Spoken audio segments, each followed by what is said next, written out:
নমস্কার, সবাই কেমন আছি? ডাকাত কালীবাড়ি। আজ আমরা এসেছি ডাকাত কালীবাড়ি, পাল্টে গেছে বারাসাতে নদীভাগ স্কুলের কাছে ডাকাত কালীবাড়ি। কিন্তু জানেন, আমার এসে না মনটা খুব খারাপ হয়ে গেল। প্রায় আমি 30 বছর পর এলাম। আগেই ডাকাত কালীবাড়ির সামনে দিয়ে গেলেই না ভয় লাগতো। আমরা ছোটোবেলায় এখানে মর্নিং ওয়াক করতে আসতাম।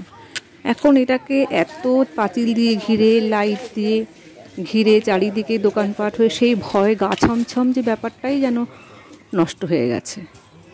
তবুও এরা নাকি সবাই বলে রঘু ডাকাতের আস্তানা ছিল। আবার এলাকার কিছু বাসিন্দার বক্তব্য কোনোদিনই ডাকাত ছিল না, এটা একটা বুনো কালীতলা। কোনটা সত্যি কোনটা মিথ্যে আমরা কেউ জানি না, কিন্তু ছেলেবেলায় আমাদের কিন্তু খুব ভয় লাগতো। এখানে কোনো কালীর মূর্তি নেই, তবুও কালী পুজো হয়। এই ভেতরে বাল্ব লাগাতে গেলে প্রত্যেক বাড়ি বাল্ব কেটে যায়। আর এই যে বটগাছটি দেখছেন, এটা প্রায় 500 বছরের পুরনো বটগাছ। মোটা মোটা পাঁচিল ভেদ করেই বটগাছটি উঠেছে। আর যে পাঁচিলটি, মানে ডাকাত কালীবাড়ির যে পাঁচিলটি, মোটা মোটা পাঁচিল, সেটাকে পুরো ঘিরে রেখে দিয়েছে।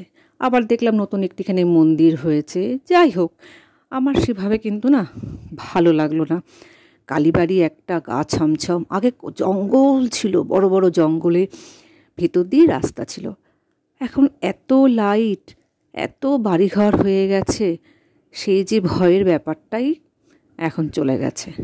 শুধুই ইতিহাসের সাক্ষী রেখে রয়ে গেছে এই ডাকাত কালীবাড়ি।